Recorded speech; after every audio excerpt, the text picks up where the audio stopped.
நாடு முழுவதும் இருக்கிற தொழிலாளர்கள் 25 கோடி பேர் 17 அம்ச கோரிக்கைகளை வலியுறுத்தி இன்று வேலைநிறுத்தம் நடைபெற்றிருக்கிறது. குறிப்பாக வங்கி, இன்சூரன்ஸ், அதே போல் பல்வேறு பொதுத்துறை நிறுவனங்கள், மத்திய அரசு ஊழியர்கள், மாநில அரசு ஊழியர்கள், பல்வேறு தனியார் துறை வேலை செய்கிற மத்திய தொழிற்சங்கத்தை சேர்ந்தவர்கள் எல்லோரும் வேலைநிறுத்தத்தில் கலந்து கொண்டிருக்கிறார்கள். அப்ராக்சிமேட்டாக சொன்னால் 25 கோடி பேர் இந்த வேலைநிறுத்தத்தில் கலந்து கொண்டிருக்கலாம் என்று சொல்லுகிறார்கள். அது மட்டுமல்லாமல் இது தொழிற்சாலை வேலை நிறுத்தம் தான், தொழில்களில் வேலை நிறுத்தம் தான், பாரத் பந்த் இல்லை. ஆனால் இது பாரத் பந்தாக மாறிவிட்டது.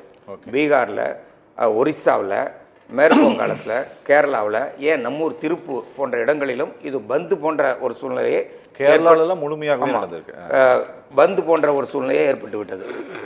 இல்லை, அடிப்படை கோரிக்கையே என்னென்னா ரொம்ப சிம்பிள். தொழிலாளர்களுக்கான பாதுகாப்பு.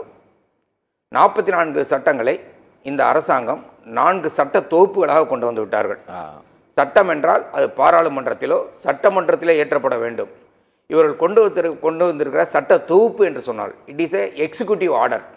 அது ஒரு நிர்வாக ஆணையின் மூலமாக தொழிலாளி வர்க்கத்தினுடைய உரிமைகளை அவர்கள் முடிவு செய்யப்படும் என்று ஒரு கொண்டு வந்திருக்காங்க.